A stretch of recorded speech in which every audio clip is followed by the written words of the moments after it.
하나님은 넓은 숲을 보시는데, 온 세상을 보시는데 바울은 아시아, 소아시아 지역만 마음에 두고 거기만 막 집중하고 있었던 거였습니다. 그러나 바울은 이제 마게도냐로 떠나잖아요. 그 뜻을 받아들이고 마게도냐로 떠나면서 완전한 신뢰를 하고 갔을까? 그런 생각도 듭니다. 나는 여기 있고 싶은데 하나님이 왜 자꾸 가시라고 하는 거야? 마음은 먹고 떠납니다. 바다를 건너갑니다. 소아시아 지역에서 유럽으로 건너가는 거잖아요. 대륙이 달라요. 꿈에도 생각 못한 곳이었어요. 건너갑니다. 아마 완전한 신뢰는 없었는데 믿고 건너갔을 거예요. 성령이 시키니까. 하지만 빌립보에서 루디아를 만납니다. 마케도니아 지역의 첫 성 빌립보. 성경에 그런 기록이 있잖아요. 빌립보에서 루디아라는 여인을 만나고 복음 전하다가 붙들려서 감옥에 갇혔는데 빌립보 감옥의 간수를 만나고 그를 구원시켜요. 그가 구원받는 은혜를 경험하는 거예요. 그래서 함께 빌립보 교회를 세우면서 비로소 하나님이 보여주신 비전이 실현되는 것을 깨닫게 돼요. 성도 여러분, 이것이 바로 하나님이 보여주신 비전입니다. 이게 하나님의 비전이에요. 이 비슷한 일이 또 하나 있습니다. 사도행전에. 바로 베드로 얘기입니다. 사도행전 10장에 베드로가 본 환상도 비슷한 성격의 하나님의 비전입니다.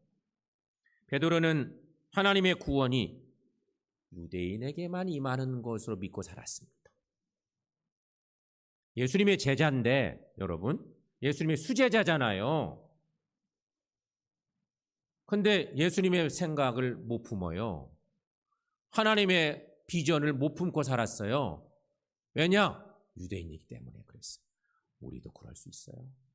얼마든지 우리도 그럴 수 있어요. 근데 하나님이 환상을 보여준 거예요. 베드로에게 이방인들이 구원을 받는다는 것은 상상할 수 없는 일인데 하나님이 이런 비전을 보여주셨어요. 이런 베드로의 영적인 무지함을 하나님께서는 비전을 통해서 깨우쳐 주신 것이죠. 하나님께서 베드로에게 구약의 율법이 그만 음식을 먹으라고 자꾸 하는 거예요. 보자기가 막 내려오고 잡아먹으라 막 이런 말씀이 막 들리고 베드로는 당황했습니다. 그런데 하나님은 내가 거룩하게 한 것을 네가 속되다고 하느냐 이러면서 막 말씀하십니다. 베드로는 처음에는 이 말이 무슨 말인지도 몰랐습니다. 예수의 제자가, 그것도 수제자가 하나님의 생각을 숲을 보시는 하나님이신데 나무만 보고 있었던 바울처럼 베드로 똑같은 거였습니다. 하지만 나중에 고넬료의 집에 가서 이방인들에게 성령이 내리는 것을 보면서 이것이 하나님의 비전이었구나, 그걸 알았던 것입니다. 사도행전 10장 34, 35절 말씀에 보면 베드로가 고넬료의 집에 가서 그때 놀라운 경험을 해요. 이방인들이 예수 믿고 세례받고 구원받는 일들을 보는 거예요. 그때 베드로가 깨달아요. 그래서 얘기하죠. 34, 5절 말씀 여러분 거기도 함께 읽어봅니다. 베드로가 입을 열어 말하되 내가 참으로 하나님은 사람을 외모로 보지 아니하시고 각 나라 중 하나님을 경외하며 의를 행하는 사람은 다 받으시는 줄 깨달았다. 아멘. 성도 여러분, 이것이 바로 하나님의 비전입니다. 이것이 하나님의 비전입니다. 사랑하는 성도 여러분, 우리 하나님께서는 지금 우리에게도 오늘을 사는 우리에게도 새로운 뜻을 보여주시기 위해 얼마든지 하나님의 비전을 보여주실 수 있습니다. 때로는 환상이나 초자연적인 체험을 통해서 말씀 세미나 같은 모임을 통해서 경우에 따라서는 우연한 사건이나 우연히 만난 사람들을 통해서 보여주시기도 하는 거죠. 간절히 바라기는 우리가 하나님의 자녀들 아닙니까? 하나님의 백성들 아닙니까? 우리들도 하나님의 비전을 보시기를 축원합니다. 하나님은 자기 백성을 향해서 당신의 뜻을 보여주십니다. 그게 하나님의 계획입니다. 하지만 때로는 지금까지 잘해오던 일을 막으시기도 할 수 있습니다. 그리고 새로운 계획을 처참히 무너뜨리실 수도 있습니다. 이때 우리는 하나님의 새로운 뜻이 있는지를 하나님께 물어볼 줄 알아야 됩니다. 그 물어보는 것이 방법이 뭐예요? 기도죠. 우리가 뭔가 계획을 세우고 뭔가를 새해를 준비할 때쯤 꼭 필요한 것은요, 기도예요. 우리가 그냥 생각하고 있던 거, 평소에 생각하던 거, 그걸로 그냥 막 얘기하고 이런 게 아니고 정말 새로운 어떤 것들을 꿈꿀 때면 기도하셔야 돼.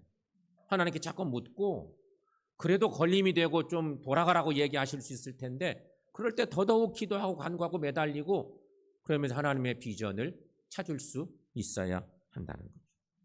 저는 믿습니다. 이 정도로 막 매달리고 힘쓰면 우리들에게 하나님께서는 비전을 보여주실 줄로 믿습니다. 성도 여러분, 우리는 하나님의 백성들입니다. 우리는 하나님의 자녀들입니다. 여러분 믿으시죠? 이게 무슨 얘기예요? 이런 고백을 왜 하겠어요? 우리는 하나님의 백성입니다. 우리는 하나님의 자녀입니다. 이 얘기는 뭐냐면 우리와 하나님과의 관계를 확인하는 것입니다. 그렇죠? 하나님은 나에게 어떤 분인가? 우리 모두에게 하나님은 어떤 분인가? 이 얘기입니다. 하나님과의 영적인 관계에 대한 얘기. 이 관계가 확실히 설정돼야 고백도 온전한 것이 되는 거고. 그래서 우리는 하나님의 자녀입니다. 하나님의 백성입니다. 고백하는 것이 이렇게 중요한 거예요. 그렇다면 여러분, 이 고백이 확실하시다면 우리가 하나님의 백성들이니 하나님의 비전을 보시기를 바랍니다. 그래야 됩니다. 하나님의 자녀라고, 하나님의 백성이라고 하는데 하나님이 원치 않는 헛꿈을 꾸고 살아. 그리고는 자꾸 주장해. 하나님이 이게 맞아요. 저 계획 잘 세웠어요. 이렇게 할래요. 이렇게 될 수도 있어요. 그러니 여러분, 우리 모두 하나님의 백성들이니 하나님이 기뻐하시는 하나님의 비전을 보며 사십시다. 그렇게 사시다 보면 하나님은 하나님의 백성이 하나님의 자녀 우리를 통해서 하나님의 뜻을, 하나님의 나라를 이루실 줄로 믿습니다. 그렇게 쓰임받는 하나님의 비전을 갖고 살아가는 저 여러분들 다 되시기를 축원합니다. 기도하겠습니다.